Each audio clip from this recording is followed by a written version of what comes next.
जय हिंद साथियों, स्वागत है आप सभी का आपके अपने चैनल तैयारी तक पे। देखो अभी अभी चुनाव हुए हैं और प्रधानमंत्री की नियुक्ति हो गई है, मंत्रियों ने शपथ ले ली है। लेकिन इससे रिलेटेड अपने एग्जाम में कैसे क्वेश्चंस पूछे जा सकते हैं तो इसके बारे में मैं आपको बताऊंगा, तो क्लास लास्ट तक ज़रूर देखनी है। तो देखो अपन देख रहे हैं मंत्रिपरिषद, आपसे पूछा जा सकता है मंत्रिपरिषद के बारे में। देखो मंत्रिपरिषद, अब पहला क्वेश्चन है कि मंत्रिपरिषद का गठन कौन करता है। तो देखो राष्ट्रपति अपनी कार्यपालिका के संचालन के लिए मंत्रिपरिषद का गठन करेगा और वो किस आर्टिकल में करता है। तो आपसे क्वेश्चन पूछ ले कि मंत्रिपरिषद का गठन कौन करता है, वो प्रेसिडेंट करता है यानी राष्ट्रपति करता है। किस आर्टिकल के तहत, आर्टिकल 74 के तहत यानी अनुच्छेद 74 के तहत राष्ट्रपति अपनी कार्यपालिका के संचालन के लिए मंत्रिपरिषद का गठन करेगा। ठीक है, ये हो गया। तो अब देखो ये है अपने प्रधानमंत्री। प्रधानमंत्री पूछा जा सकता है कि वर्तमान में प्रधानमंत्री कौन है, नरेंद्र मोदी। क्वेश्चन पूछे कि प्रधानमंत्री की नियुक्ति कौन करता है, प्रधानमंत्री की नियुक्ति करता है राष्ट्रपति। नियुक्ति कौन करता है, राष्ट्रपति। यह अभी आगे प्रधानमंत्री के बारे में देखेंगे तब मैं आपको बताऊंगा। प्रधानमंत्री को शपथ कौन दिलाता है, तो आप बताओगे राष्ट्रपति। प्रधानमंत्री अपना त्यागपत्र किसको देता है, वो भी राष्ट्रपति को। ये बात हो गई। अपन देख रहे हैं मंत्रिपरिषद। मैं पहले आपको बताऊंगा मंत्रिपरिषद। मंत्रिपरिषद में कितने स्तर के मंत्री होते हैं। देखो मंत्रिपरिषद में कितने स्तर के मंत्री होते हैं, तो वो 3 स्तर के मंत्री होते हैं। कितने स्तर के, 3 स्तर के। कौन कौन से, तो देखो एक तो होते हैं कैबिनेट मंत्री, कैबिनेट मंत्री। एक होते हैं राज्य मंत्री। राज्य मंत्री कौन से, स्वतंत्र प्रभार, क्योंकि इनका मंत्रालय से भी ज़्यादा इंपॉर्टेंट है ये वाले पॉइंट जो अंदर से पूछे जाते हैं। तीसरे नंबर होते हैं वो होते हैं राज्य मंत्री। राज्य मंत्री, ये तो हो गए 3 स्तर के मंत्री। अब आपसे क्वेश्चन पूछा जा सकता है कि संसदीय सचिव, संसदीय सचिव। देखो संसदीय सचिव मंत्री नहीं होते, मंत्रियों की हेल्प के लिए इनकी नियुक्ति की जाती है। यहाँ से केवल एक ही क्वेश्चन पूछा जा सकता है कि संसदीय सचिव की नियुक्ति कौन करता है। संसदीय सचिव की नियुक्ति कौन करता है, तो वो करता है प्रधानमंत्री। संसदीय सचिव की नियुक्ति कौन करता है, प्रधानमंत्री। वेरी मोस्ट है, इसको नोट कर लेना कि संसदीय सचिव की नियुक्ति कौन करता है, प्रधानमंत्री। मंत्रियों की नियुक्ति कौन करता है, तो देखो मंत्रियों की नियुक्ति करता है राष्ट्रपति प्रधानमंत्री की सलाह पर। देखो आपसे क्वेश्चन पूछे कि प्रधानमंत्री की नियुक्ति राष्ट्रपति और इन मंत्रियों की नियुक्ति राष्ट्रपति प्रधानमंत्री की सलाह से करेगा।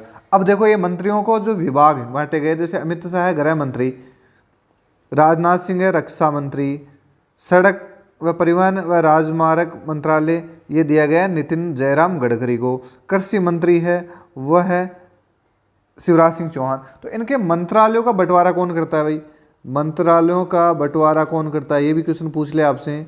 मंत्रालय का बंटवारा कौन करता है, ये क्वेश्चन बताना है। तो इनके मंत्रालयों का बंटवारा या विभागों का बंटवारा प्रधानमंत्री करता है। ये ध्यान रखना कि मंत्रियों के विभागों का बंटवारा कौन करता है, वो करता है प्रधानमंत्री।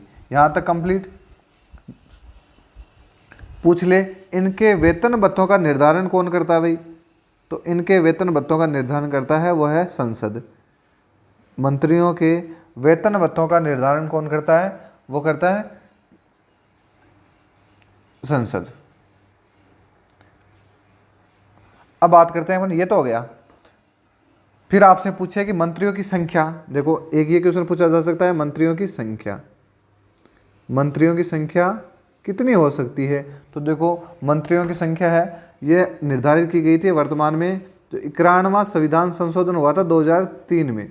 91वां संविधान संशोधन हुआ था 2003 में और इसमें मंत्रिपरिषद की संख्या निर्धारित कर दी थी कि लोकसभा की जितनी भी सीटें होगी उसका 15%, लोकसभा की सीटों का 15% से अधिक मंत्री नहीं बनाए जा सकते। तो ये आप ध्यान रखना।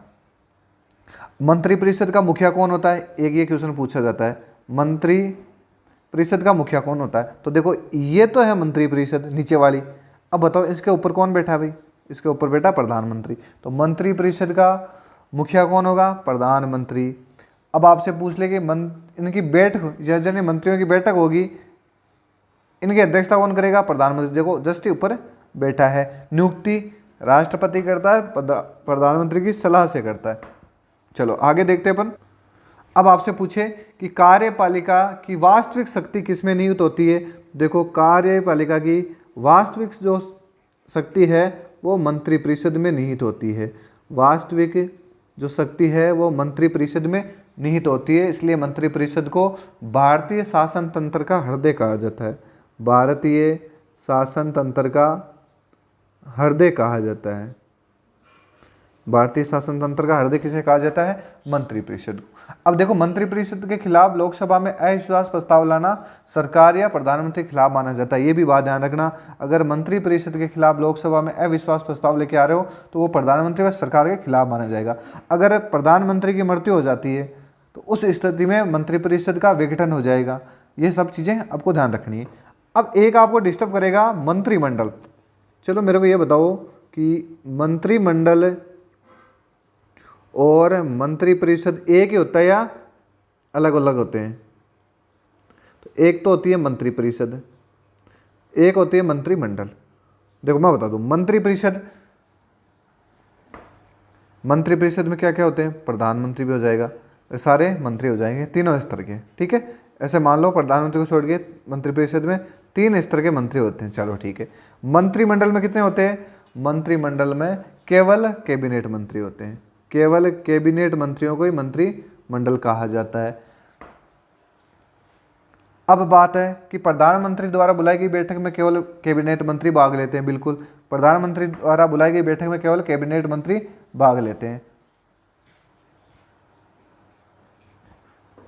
ये आपको ध्यान रखना है।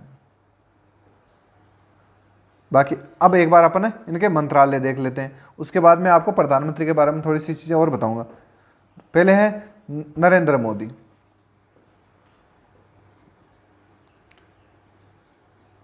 नरेंद्र मोदी है, यह अपने प्रधानमंत्री है। इन्हें कार्मिक, जन शिकायत एवं पेंशन मंत्रालय, परमाणु ऊर्जा विभाग और अंतरिक्ष विभाग, यानी जितने भी नीतिगत मामले एवं वे सभी विभाग जो अन्य किसी मंत्रियों को आवंटित नहीं किए, यानी जो बच गए मंत्रालय उनके सबके प्रमुख है वह नरेंद्र मोदी है। चलो अगला है, अब बात करते हैं अपन कैबिनेट मंत्री। कैबिनेट मंत्रियों में देखते हैं, पहले है राजनाथ सिंह यानी रक्षा मंत्री। पिछली बार भी इन्हें रक्षा मंत्रालय दिया गया था। अमित शाह है, गृह मंत्री है। सड़क मंत्री है नितिन गडकरी। स्वास्थ्य मंत्री है जेपी नड्डा, अपने स्वास्थ्य मंत्री है जेपी नड्डा, तो ये ध्यान रखना अभी नए वाले में। कृषि मंत्री एक, ये ध्यान रखना, कृषि मंत्री जो भी नए बने इनको ज़्यादा ध्यान रखना है। कृषि मंत्री है शिवराज सिंह चौहान। विदेश मंत्री बहुत अच्छे हैं, ये पहले वाले ही हैं। आवास एवं शहरी कार्य मंत्री और बिजली मंत्रालय ये मनोहर लाल खट्टर को दिया गया, ये हरियाणा के मुख्यमंत्री थे। वाणिज्य एवं उद्योग मंत्रालय पीयूष गोयल। जितन राम मांझी, इनको भी ध्यान रखना, ये नया है। सूक्ष्म लघु एवं मध्यम उद्यम मंत्रालय यानी MSME। फिर है शिक्षा मंत्री, ये जरूर ध्यान रखना, शिक्षा मंत्री है वह धर्मेंद्र प्रधान।